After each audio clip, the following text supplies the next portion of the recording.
All right, we're on. Okay, it is another Wednesday. Yes, Wednesday, our new night, people. Wednesday, and this is the Pundits Pundit. I'm your moderator, Denzel Snipes. I'm here with Scott, the Motor City Madmouth, Morganroth, who's also the owner. I got it right this time. Owner of the South Florida Tribune, and we're here on. There's not a song or a melody for Thursday night, but we can modify it though, can't we?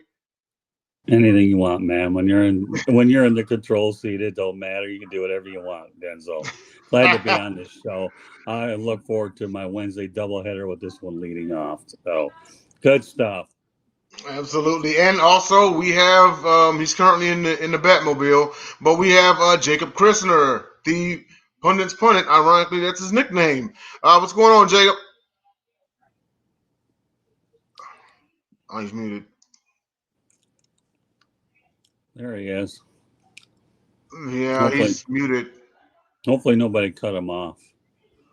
You see, Jacob's muted. Let me try telling him he's muted. All right, he's not anymore. Here. Okay, there we go. Yep. Nope. Oh. It's been an interesting week. And now it's finishing off. It's going to be finishing. So we're working on this with tremendous tonight. Man, you totally sounded like RoboCop getting trash compacted in. I think it was the second film. I would get my area. I'll get that, okay? Okay. And oh, hey, look! Along comes a professional fan. This is Jenn, the professional fan. How you doing, man? Good. How are you? Sorry, I was a few minutes late. Oh, okay, I got you. You're going number 4. I thought I'd make you proud, Denzel. Hey, no doubt about it. Well, we'll go ahead and get started here, and we want to let everybody know that we are sponsored by the Score No Score app on Apple App Store and Google Play Store. Looks like Jacob will be right back with us in a minute. Just to let everybody know at home, the current counter is 0-0. I'm sure Jacob's going to be lighting both sides of that scoreboard up right when he comes back. But I wanted to start off with our first topic, and that is Deion Sanders calls out NFL scouts not visiting HBCUs. So, he's been making the waves as one of the hottest coaches in college football within the last year or so. He is the head coach at Jackson State. He full on believes that HBCUs have as much talent as those at the FBS level. And as of late, he found himself calling out NFL scouts for not going and visiting HBCUs and seeing them as they try out for the next level. He actually said, and I quote, that if I see you at Mississippi State or at Ole Miss, that's messed up. So in his mind, he's thinking, okay, you got the big schools and everything, and whether it's a money thing or not, it's still wrong. It's still not giving people a fair chance across the board. Before I pass it off to Jen, I would just like to let everybody know at home that the late Steve McNair went to an HBCU. He went to Alcorn State. He actually is the only one from an HBCU school to finish in the top 5 in the Heisman voting. Before he was he was drafted by my Houston Oilers, and then they went to the Tennessee and became the Titans. But he was awesome. He was electric at Alcorn State. So, Jen, passing on to you, your thoughts on this whole situation. I mean, Deion's probably not wrong in that one because he's not. I mean, I'm not a Deion Sanders fan, but he's probably not wrong on that. In 2019, there were only 32 active players in the NFL that went to an HBCU. So, I mean, it's not right that they're getting overlooked. And, sorry. We did that at the same time. Sorry. I wasn't trying to laugh at Deion whatsoever. Sorry. How you doing, Jen? I saw how sexy you sounded when you said you had the fart. I know, right? You know what? That was all for Denzel. Denzel, Go I ahead. knew you had some freakish shit there. No. Go ahead, Jen. Continue. He was. So, I mean, it's not necessarily wrong, but how many of these coaches are also actively trying to get NFL scouts to come to their colleges? Right. And I'm not trying to be rude, because if you have, I'm going to go back to high school. So Antoine Jameson went to my high school. For those who don't know, Antoine Jameson was touted to be the next Michael Jordan, and he had a stellar career, and he still works for the Lakers, I think, last time I checked his wiki page. But had he not gone to Carolina, had he gone to one of the other many schools, and I saw he had a mailbox in the teacher's lounge. That thing was 1.5 rows tall because of all the letters. And I'm not exaggerating. So the coaches have to also really promote these players. It can't just be on the scouts, because how many college players do you have versus how many players in the NFL? True. I mean, you figure, I think it's broken down to only about 1 or 2% actually make it to the pro level. And then make it and be successful is even smaller. And you can pretty much go into the point decimals and how many actually make the Hall of Fame. So you're more of on a either side kind of coin here. Like, yeah, they can go and visit, but the coaches can promote it more too. Right. And it has to be give and take. That's how I see it. Because, but then you look at it, you have 32 NFL teams. So you have what? Roughly 96 scouts. Maybe a few more. I'm not really sure. I'm just going with an average of 3 scouts per team.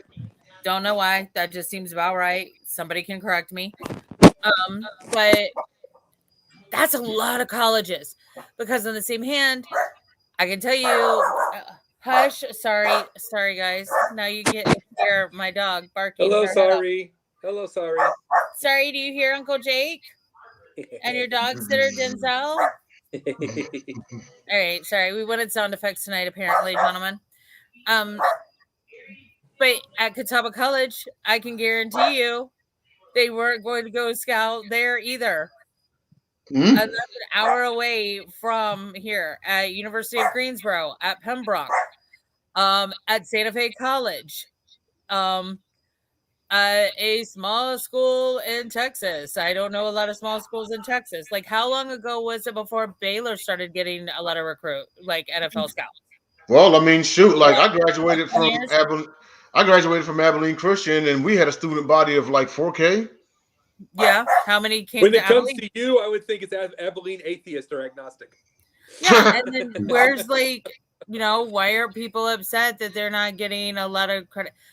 Like, I think the reason Malik got so much attention was because of Cam. Probably because Cam was his mentor and still is. Yeah. So, I mean, it's all in how you're getting that attention. Okay, then. Well, Scott, pass it on to you. What do you think? Do you you little on the fence or what's going on? Oh no, I got a lot to talk about on this subject. So, guys, if I were you, I'd get on your horse and strap in. Boy, I'm going to give you a little bit of history. By the way, what color is my beard, Denzel and Jacob? It is gray. Okay, good. Then it's definitely appropriate for this segment. Okay, number one. Okay, I don't like Deion Sanders because he's so stupid as a player when he thought that the Fords couldn't afford him, but the Lions got the better Sanders and Barry Sanders. So with that said, yeah, and we definitely are happy to have had Barry Sanders. We had him his entire career, and Deion would have jumped off. With that said, okay, I think he's done a heck of a job as a coach. So let's take a little bit of, let's go back in history a little bit, okay? You ever heard of Doug Williams? Absolutely. Can I ask you a question? Was he pretty good? Oh, yeah. Won first black quarterback to win Super Bowl MVP. Okay, good. Yes, so there's item number one. Doug Williams was pretty good. Ever heard of Jerry Rice? Oh, of absolutely. Course. Yeah. Was he pretty good? Yeah. Hall of Famer. Won Super Bowl most valuable player. Very Once good. set the Super Bowl record for receptions in the Super Bowl game. Okay, you ever heard of Walter Payton? Absolutely.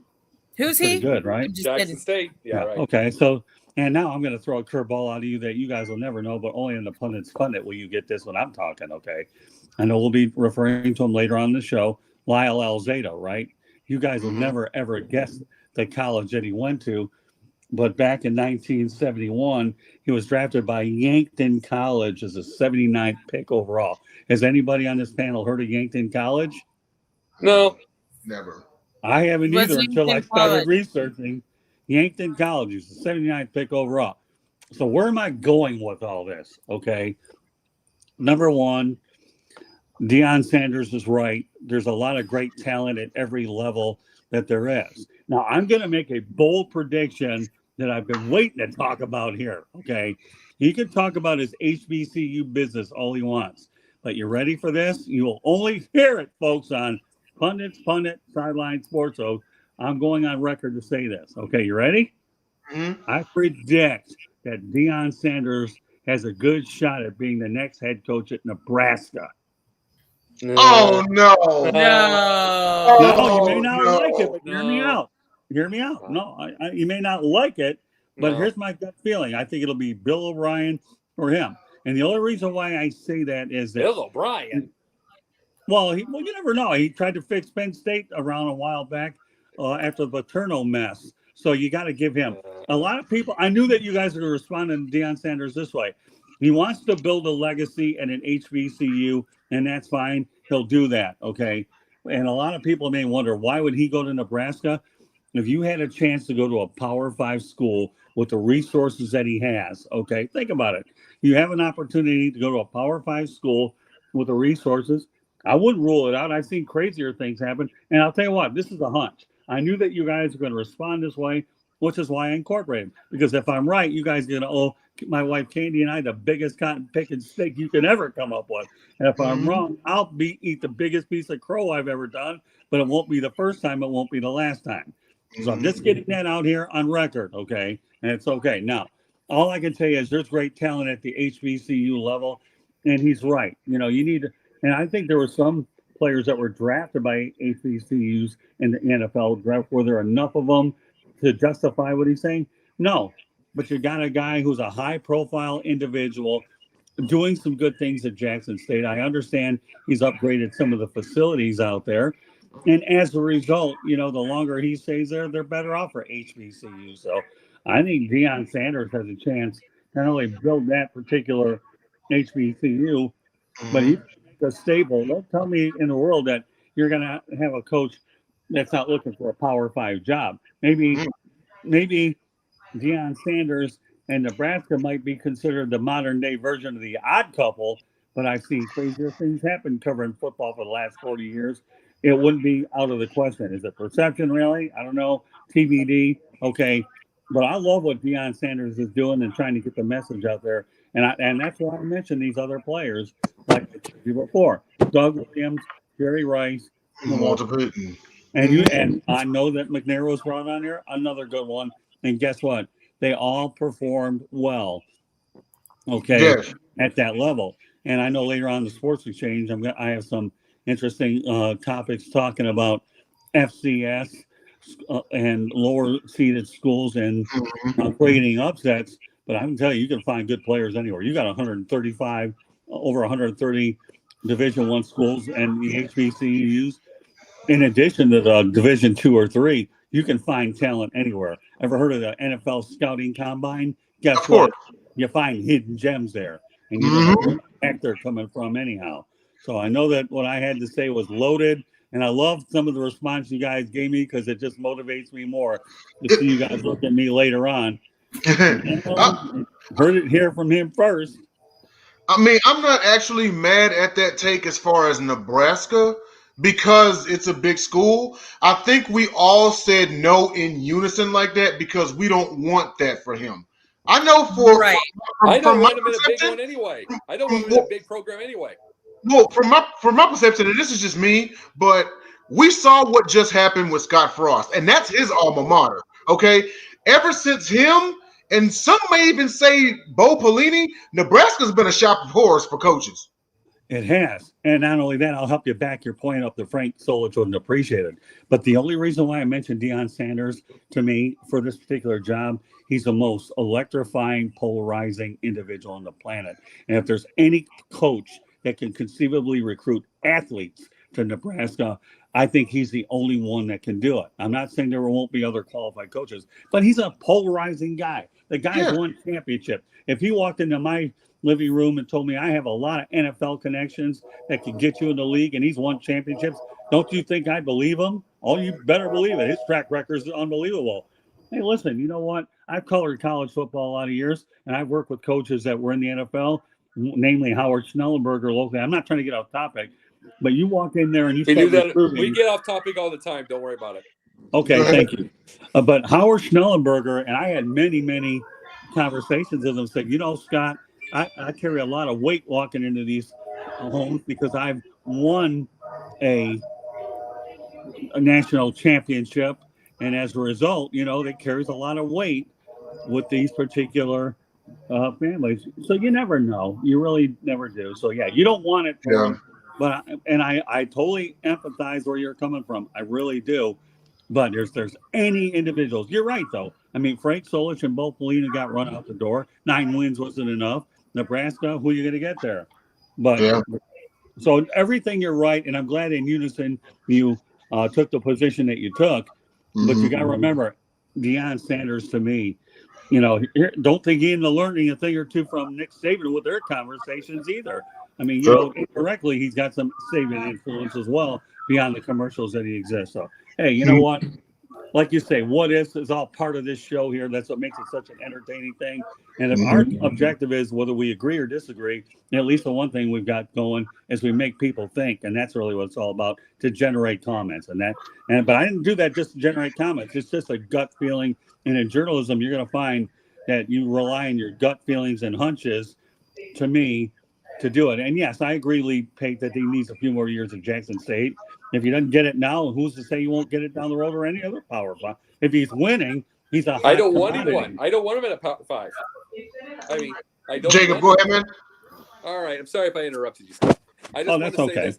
By the way, when you say Deion, that shirt that that Denzel has on tonight, please. When you talk that, please, yeah.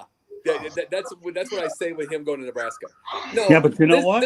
I got a shirt called Conference USA Football. Where it didn't have anything to do with that, but no. The point is you can find talent even in that. If you're not going, that's to true. UNC school. Charlotte has 3, as in conference football, has 3 NFL players now, and we've only been around for 8 years. Here's the issue. Florida Atlantic's got a lot of them too. You know, there are a lot of schools that are on the verge of doing some pretty good things. But my husband graduated magna cum laude in 2 degrees from UNC Charlotte. I can't like Florida. Well, here's the issue. Our rivals. Here's the issue, though. No, but you can like the people from here. Hold on, Scott. Here's the issue, though.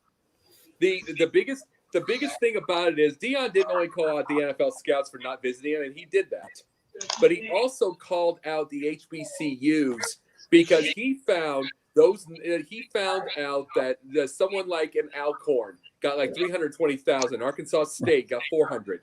He found all of those, but then he also found out Marshall got 1.2 million. Marshall got 1.2 million. App State got 1.4 million. Both of them won the games. He found out those numbers, and he is saying to the schools he wants them to. Southern, I think, got like 340. The Southern for getting absolutely mauled, and it's like by LSU, and it's like he is saying to them, you need to negotiate $750,000 to $1 million every single one of you. Right. But the thing is, Deion Sanders can do this. See, I don't want Deion in a Power 5 school because to me he's doing God's work. He's trying to fix up a system that has had to go hat in hand whatsoever to every single time to the government to get money every single year. They have to go pay bills. They have to get all this.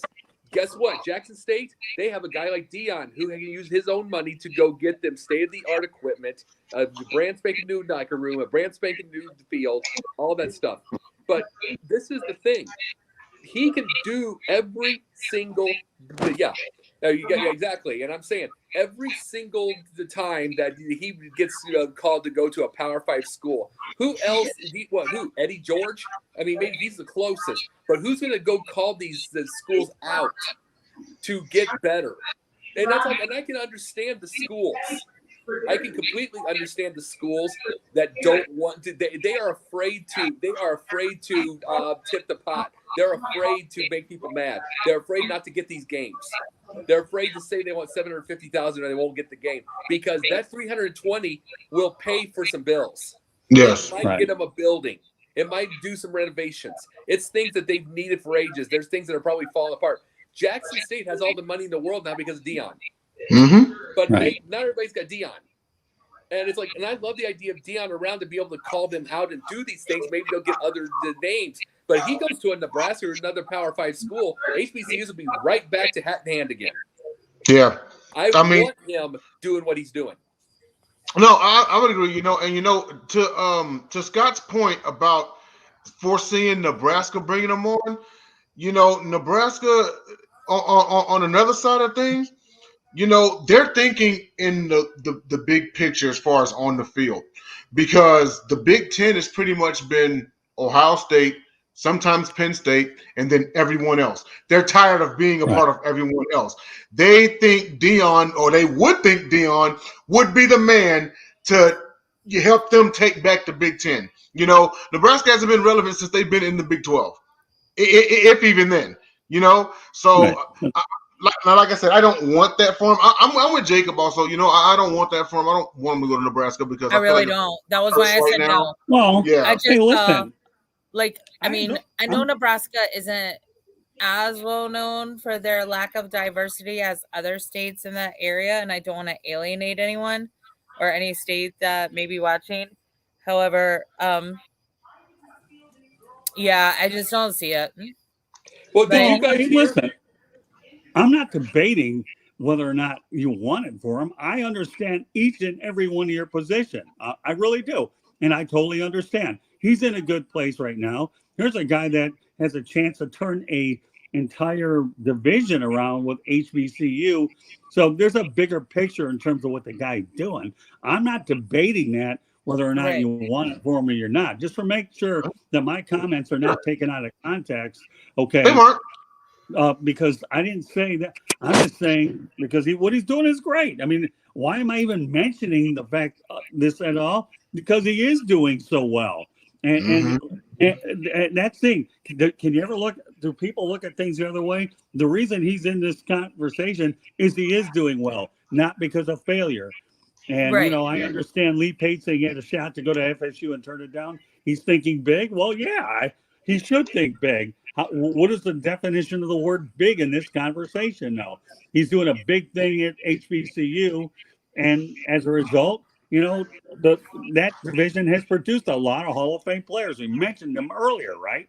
Mm-hmm. So, in my opinion, you can find talent here. You really can.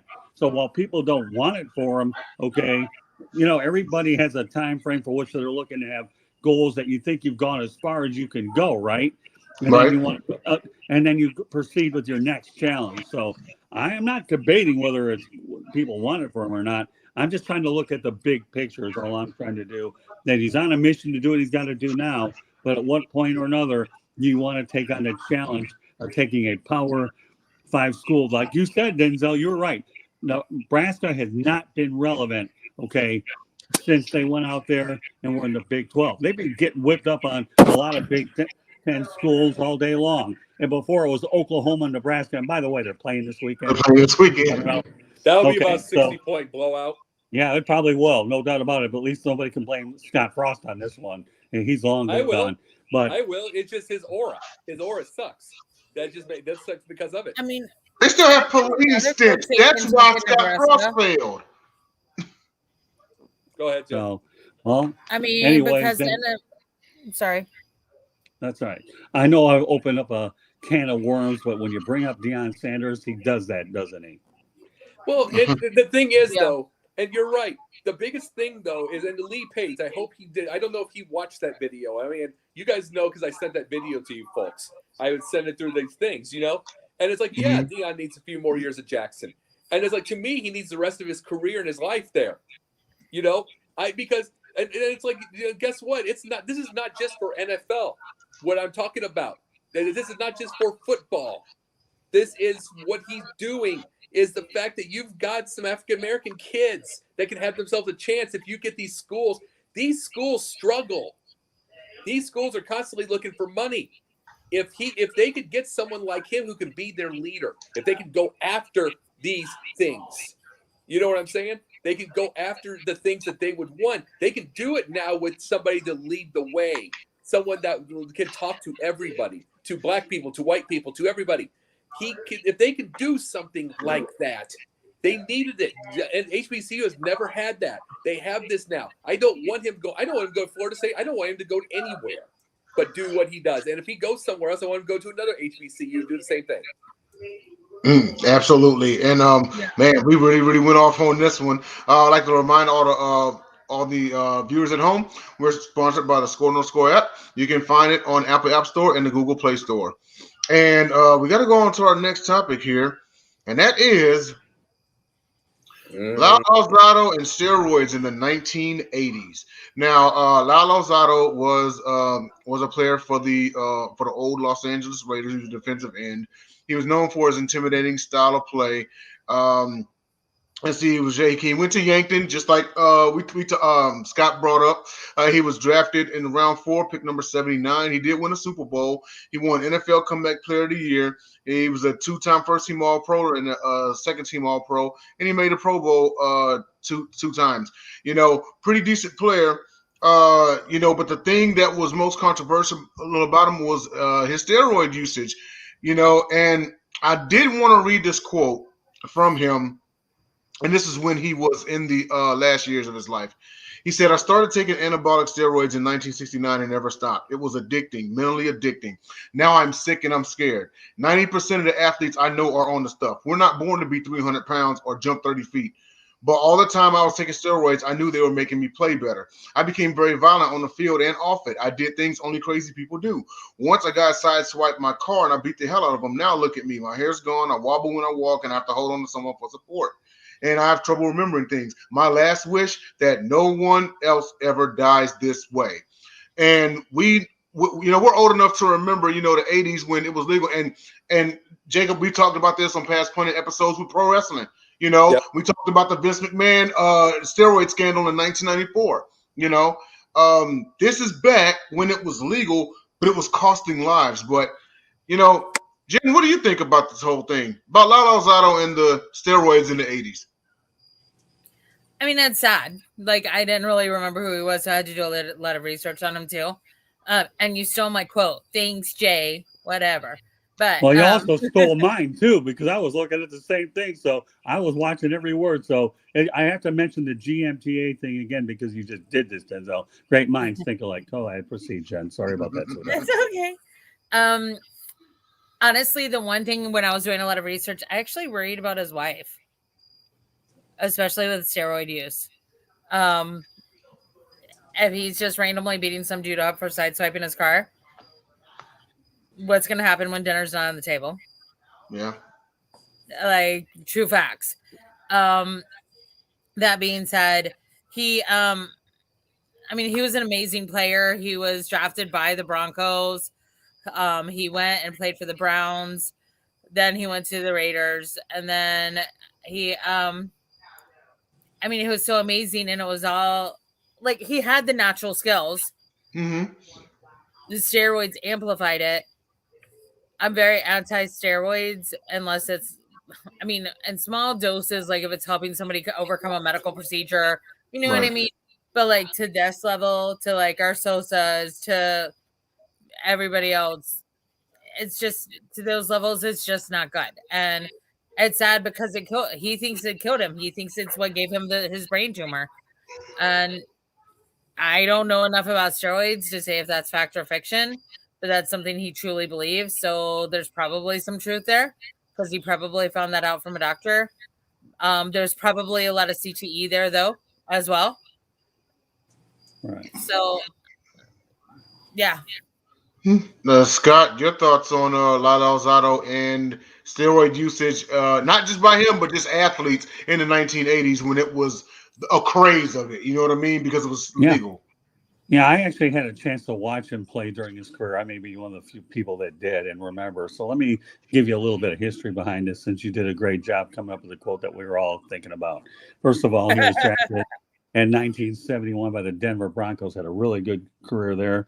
He played there from 71 to 78, and he actually took the Broncos to a Super Bowl, and only to lose to the Dallas Cowboys under that vaunted Orange Crush defense. Craig Morton was the quarterback, Red Miller was the coach, and believe it or not, nobody thought that Denver would get to the Super Bowl, but they did. In fact, I believe Rob Lytle, former Michigan running back, was on that team. I'm not exactly sure, but I'm almost certain that he was. Nevertheless, he did play for the Denver Broncos 71 to 78, Cleveland 79 to 81, and then he proceeded to win a Super Bowl championship with the Raiders. I actually back then went to Tampa because I thought I had a chance to get a ticket out there, didn't. And as it turns out, the Raiders crushed the Washington Redskins 38-9, so they were able to win that championship. So, and he was on the practice squad for the Raiders in 1990, hoping he can get it figured out. But the reality is, so he, to me, he was a winner. In fact, here's another interesting thing here for you guys. One of my good friends that I met a while back at the Super Bowl, Jim Tunney, was the referee of that game. Really? Yeah, awesome. yeah. I had the chance to spend time with Jim Tunney in Super Bowl 39 in Jacksonville. And I think I wrote a story on him for that matter. So don't let Jordan talk to him, Scott.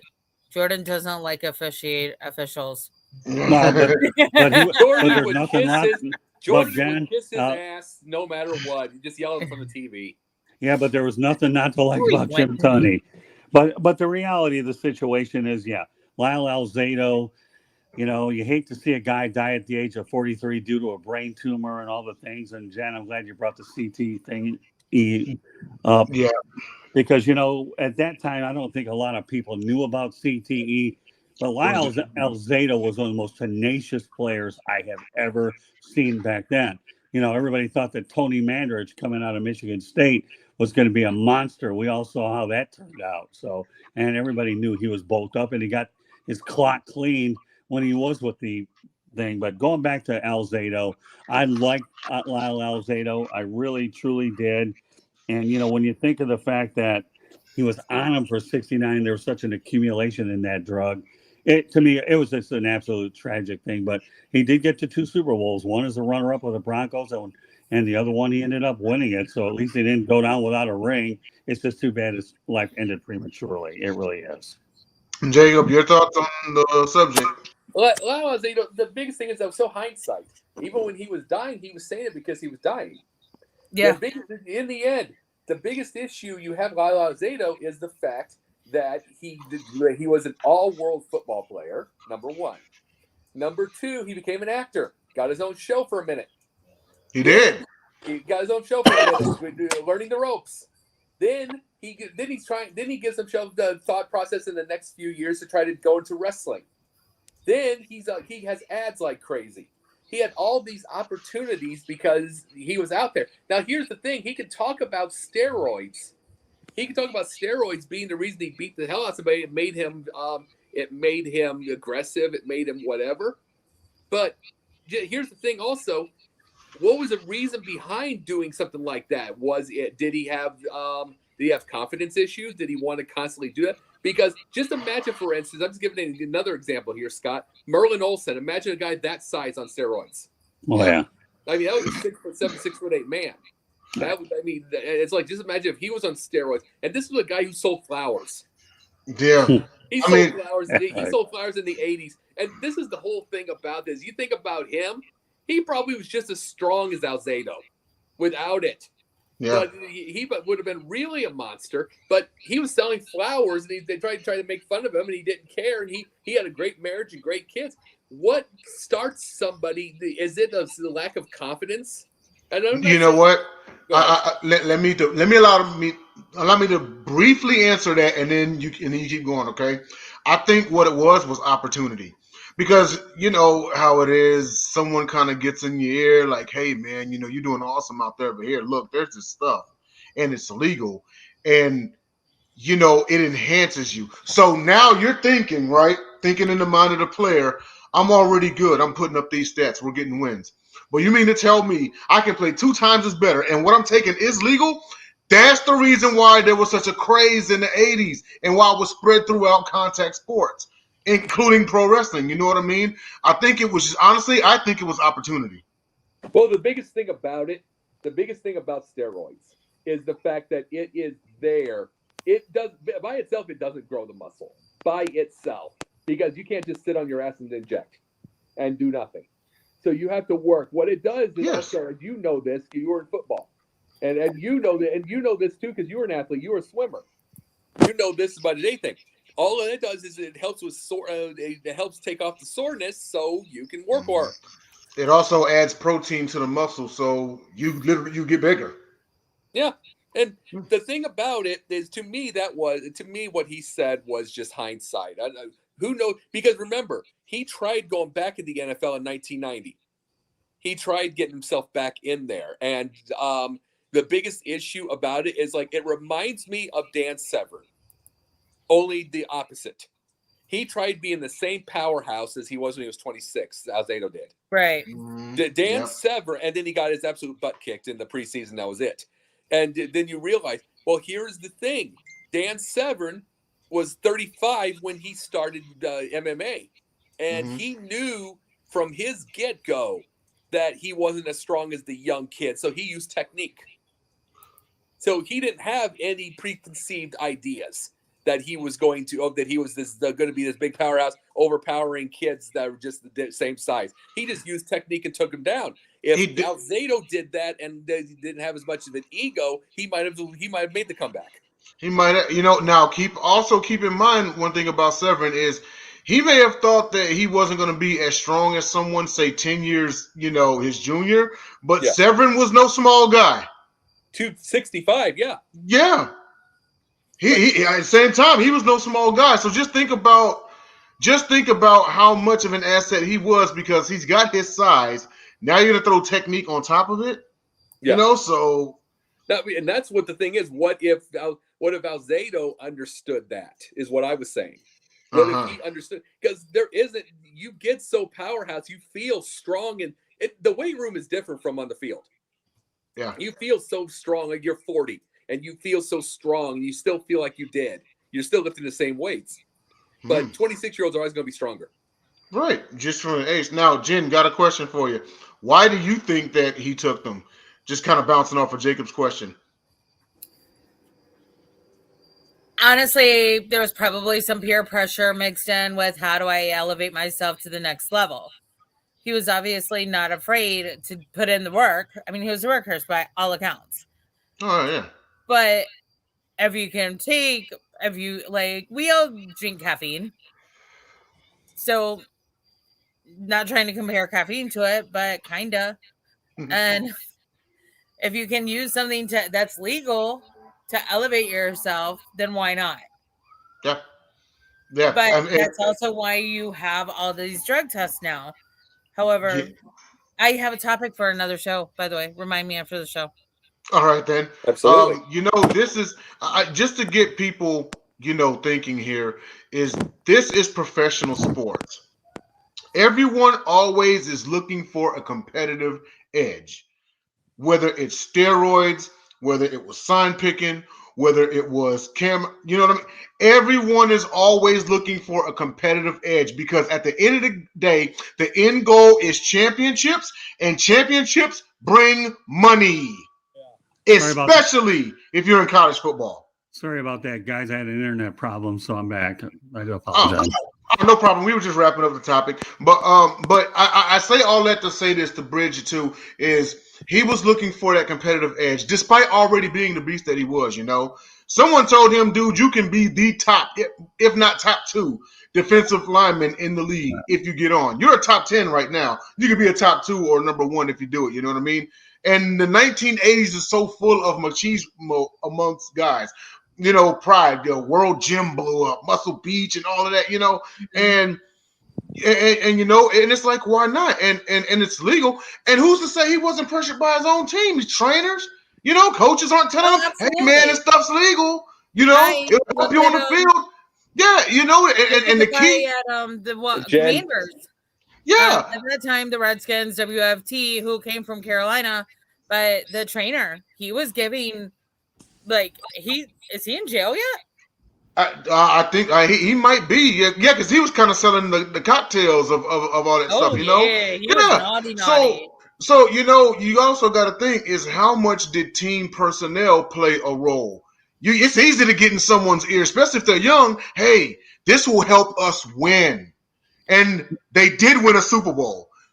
Scott said it. They did win a Super Bowl. Right. Well, Yeah. no. Can I go on your point? Sorry about the. Go ahead, man. You good? Go ahead. But here's the deal. You're right. When you have a young player, okay, and the thing that I've always mentioned on a lot of shows, I'm going to re-mention it here, okay. The NFL doesn't have guaranteed contracts like Major League Baseball, hockey, and the NBA. You're literally playing on a one-year deal, although there's a lot of money being thrown around out there. Guys are playing for their job every year. So you can rest assured, Denzel, everything you're saying is dead accurate, okay? It really is. You don't know who's in his ear. And he was the most tenacious, intense individual on the planet. It shows. You saw the way he was with what the drugs had the effect. I'm sorry, Jennifer. But in the 80s, you were not getting paid the money you're getting paid now. No, you weren't. All the more reason why you probably were going to do it because you wanted to keep your job longer to try to make as much money as you can. Well, whereas in baseball many years ago, guys had two jobs, one for the regular season playing ball, and then they had an off-season job. So you're right. That's all the more reason why you want to be on this in your career. So that's the thing that can't get. I'm sorry, that you can't lose sight of the fact that you got. Now I don't know what the trainers are like back then. I have some good friends that are trainers, but you don't know what you're putting in your body. And you know what? And lots of guys never wanted to come out for concussions because they were afraid they were going to get back and they were going to lose their jobs. I mean, how many times have you seen a player ever want to get off the field, but they don't because they're afraid they're going to be, they weren't taking concussion seriously. And now you're dealing with steroids back in the day.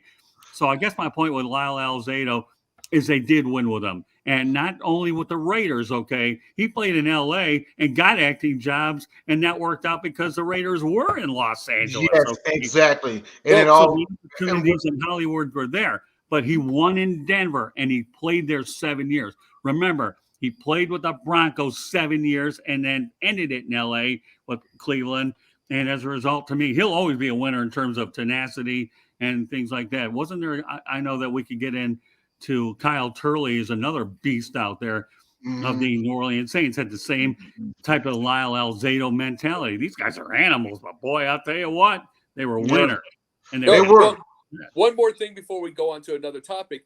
Here's the thing also. You guys, have any of you watched the Hulu thing in Legacy, the Lakers? I hadn't seen it yet.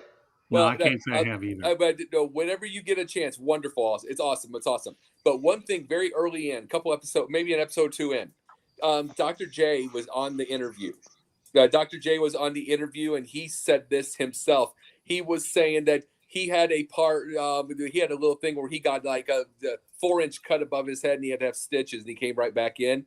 He said it himself, and it's like, this was just the day. He said, it's like I said, if I don't go back out there, someone's going to take it. And that's even Dr. J, who no one's going to take his job in his prime. But he was still thinking that, yeah. But he had that mindset. And that, I mean, Alzado, not a soul's going to take his job in that day. Not one. Yeah. But they had that mindset. Yes, they could. Yeah, and I'm glad you brought up the whole Scott. I'm glad you brought up the whole take my job thing because it actually connects to Jacob's earlier point. You were gone, coming back. But he mentioned he used the example of Dan Severn, and Dan Severn being 35 years old. Now you got to think if you got a player in their 30s, their mid 30s, early 30s, that's out there on the football field. These steroids were using an edge because remember the guy behind you. If you're a starter, he's in his 20s. He's younger. He may be faster. He may not be in there because he doesn't have the experience nor the technique, nor does he know the game enough. But once he learns in a year or two, he's going to be a threat to your starting position. Right. Yeah. So, one thing is in the NFL, it's about job security is really what it comes down to. And there isn't as much of it. Think about it. 50% of the roster change every year. A bigger change over there than most. Why? Because for various reasons. Salary cap. Guy's not good enough to play. Find somebody to take your place. I mean, the NFL is just a churning factory of players. Somebody's better than you're going to bring on there. And you have you're paying a lot of your premium players a lot of money, right? So you're going to have to go ahead and find bargains out there and hidden gems and hope they turn out. So if anybody understands the way that roster construction is made, and I've talked to many head coaches I've worked with, general managers, scouts, and whatnot over my time covering this sport, then I'm not saying I'm the genius at this subject, but the NFL is just a different breed. It just is. And Scott, I'm going to disagree with you. Okay. During Lyle's time, a lot of the players in the offseason still had to work other jobs. Okay.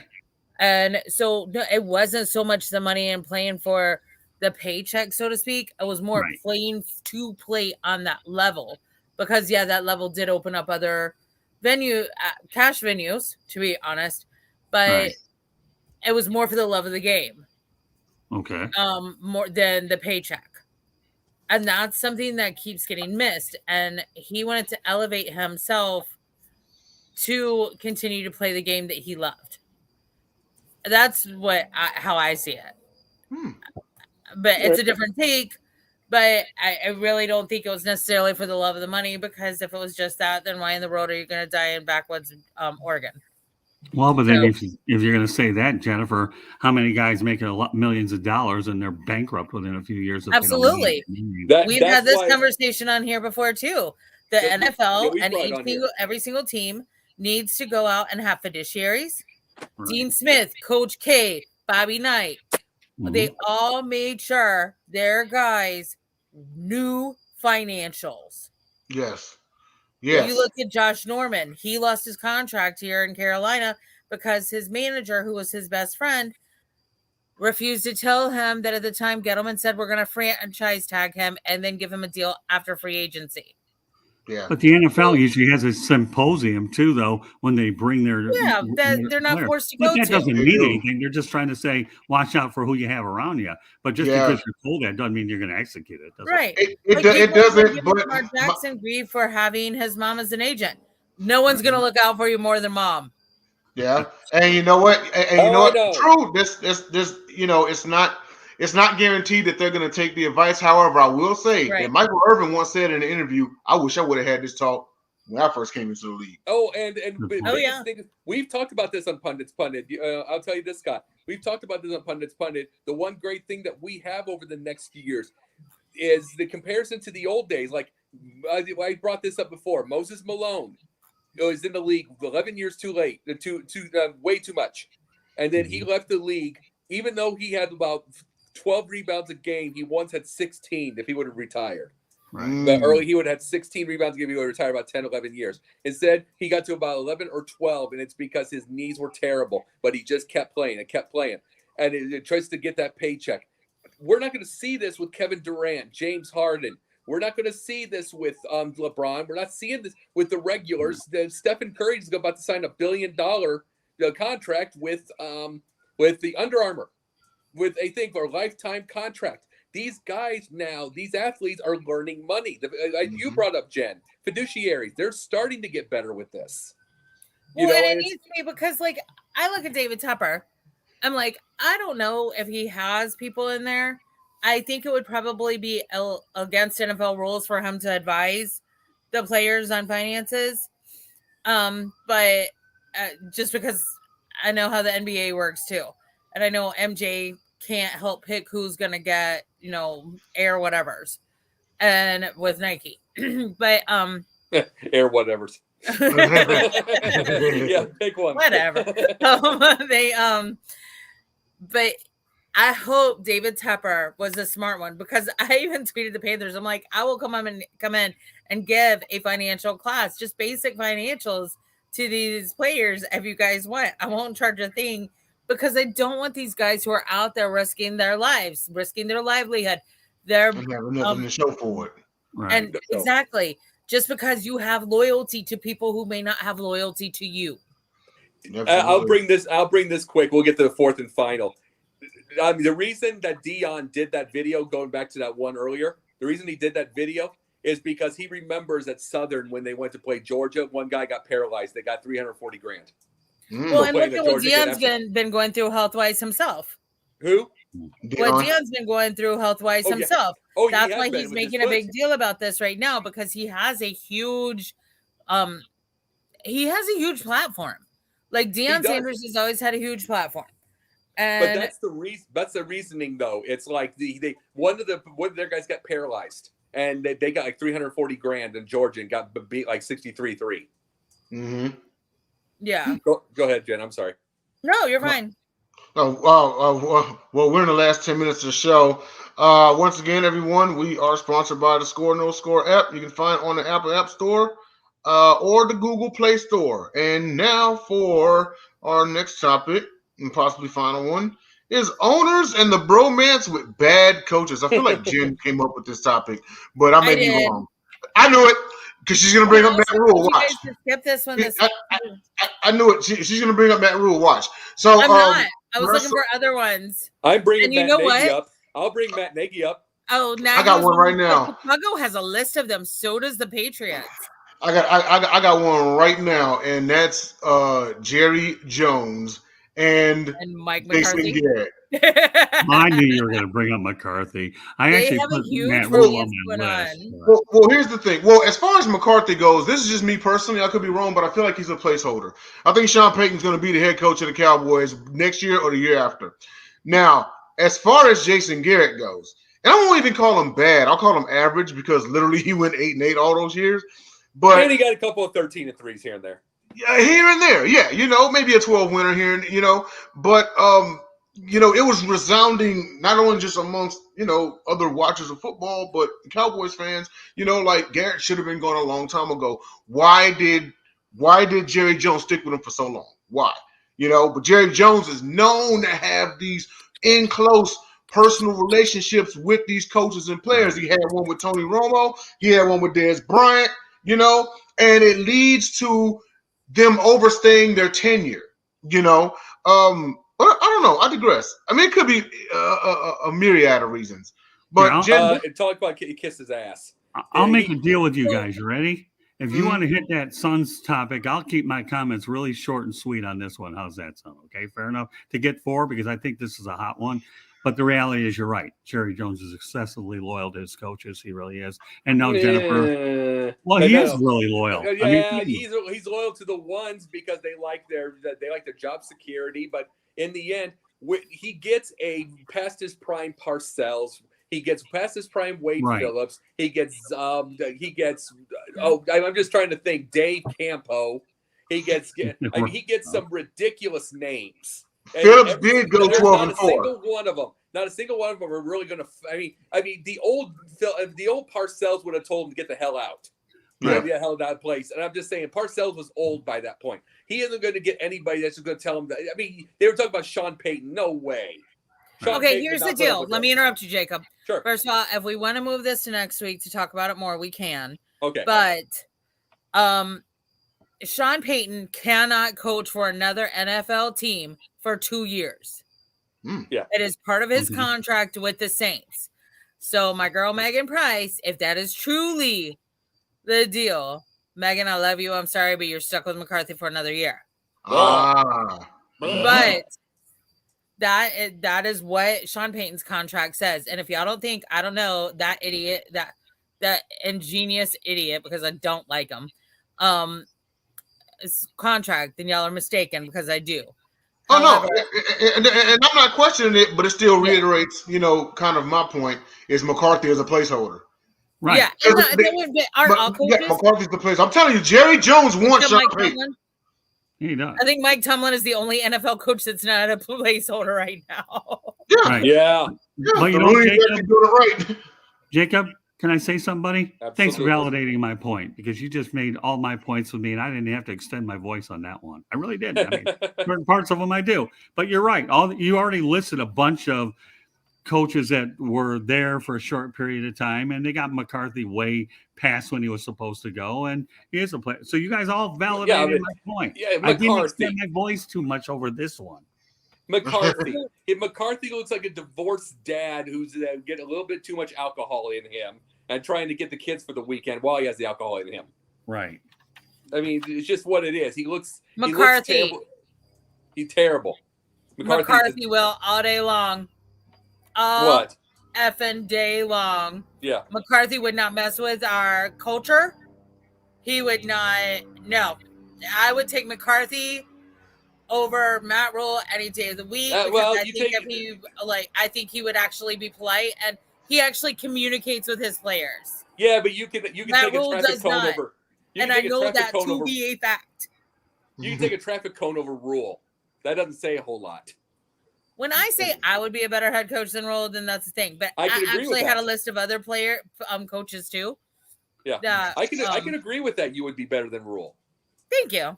Yes. Well, let's face the reality. The reality is Jennifer doesn't like Matt Rule, period. What else can I say? Like him. Rule reminds me too much of Nagy. Well, Scott, Matt Rule doesn't belong in college. Last year, Trey Boston tweeted out that the entire NFL, that a Bills player told him that the entire NFL had a send Rule back to school campaign going on. Well, I guess he finally got inducted to the Hall of Fame, Sam Mills. And once again, guess what came back on Sunday? Keep pounding. And what did school do to ask for Rule? What did they do? Baylor can have him back. No, they don't need him. He needs to go to a YMCA and learn how to coach. Just not in Charlotte metro area. I'd be fearful for their children. Well, the bottom line is you guys are right. Matt Rule, I believe, not all college coaches make it in the NFL, and I think Matt Rule subsequently winds up back in college. Right. Pete Carroll is one of the few. Jimmy Johnson, one of the few. Pete Carroll had to go in and out of college before he finally started making it in the pros, though. Only three that won. And actually, that brought me up to one of the coaches that I was thinking of too. Rich K-O-T-I-T. Kotite. Well, what about John Robinson? He did pretty well from USC, right? To the Rams. He did fine. No, I was just thinking like the Jets hung on to Rich too long. Also, like the Jets used to be solid back in the 80s, early 90s. Yeah. And then they just hit really bad coaches and they haven't gotten out of it. Rich Kotite. Kotite sounds like a name you had for something advertised during the soap operas in the 80s. Yeah, I can't believe he actually. Jennifer, when we're not on air, I'll tell you what else it sounds like. Well, Jim, they did have Rex Ryan, which they weren't bad at all. They made 2 AFC Championship games. They just couldn't beat the Patriots or the Steelers. Right. But the Patriots also had some bad coaches too.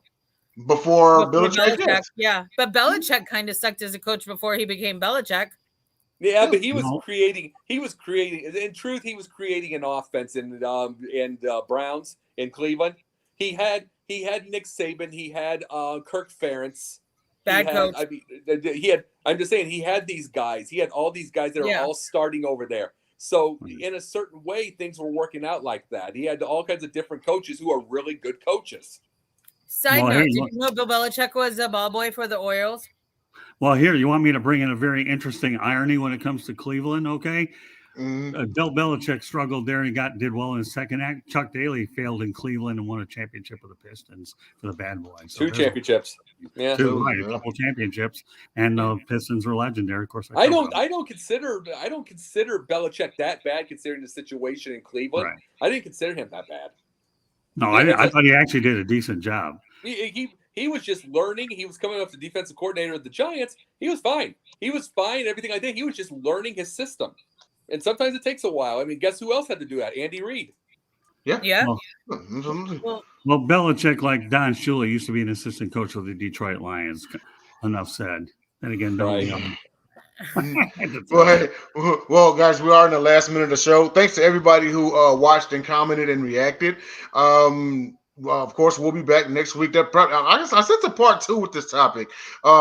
Maybe we should bring it back next week. Yeah. I could get interrupted tonight. Sorry for interrupting you, Jay. I absolutely apologize for interrupting you. And how I say rude? Next week, How rude? Okay, there. Okay, I'm telling your Mary mama. Kate and Ashley. Okay, there, Mary Kate and Ashley. But I'm gonna have Jay call your mom and tell on you. Yeah. She hung up. She wouldn't answer the phone. She wouldn't know the number. The biggest thing about it though is I say next week even though we're going to talk about this on this Sports Exchange. Next week we need to talk about Robert Sarver. Right. Absolutely. I do know you guys got to get the Sports Exchange going. So most definitely tune in to Scott, the Motor City Mad Mouth, Morganroth social media, because they will be going on the air here shortly. Thanks to everybody who was watching the Pundits Pundit. Jen, where can everybody find you real quick? You can find me on Tuesday nights at 7:30 Eastern, 3 Chicks in a Pod for the next 2 weeks, Confidential, plus this Saturday at 7:50 Eastern, as we have a major event coming live for the Confidential show. Then you can also find me on the NFL, Alex Fleming's NFL Carousel, inside the pigskin with Scott Motor City Mad Mouth on Thursday nights as well. Obviously, the Pundits Pundit tonight during the season, and actually I need to tell you some stuff, Jay, later, but during the season, the NBA Carousel as well. All right. Scott, you go ahead, man. All right, I'll give you the Cliff Notes version. Thanks, that's April. on the April Cliff Notes version. Will be Twitter at Tribune South, and please subscribe to the South Florida Tribune YouTube channel. I'm glad we're going to carry 2 of these other topics over to next week because I think they're very important and they'll never be timely considering what you guys put up at Versus Sarver. So, my internet didn't do me a whole lot of favors for a couple of minutes, so I'm glad we got back on quickly. But I love being on this show, and to partner up with Pundits Pundit Sports Exchange every Wednesday night to me is the best thing that we've created, and I'm excited as heck that we have this joint venture with both shows to work with each other to do what we've got to do. So there you go. Yep. Tribune South on Twitter. Please subscribe to South Florida Tribune YouTube channel. Thank you very much. Enjoyed it. Thank you. Jacob, on you. Yep. And Jen, thank you for coming tonight. We always love you. It's like I was the original Pundit Pundit's assistant. Yes, you were. Yeah. All right. You were. And it's like, and the best. Then you had told me I wasn't doing a good enough job. You brought Denzel in. Yeah. Man had to do the job. Yeah. Little girl couldn't do it. I needed to bring Denzel in for the looks. No.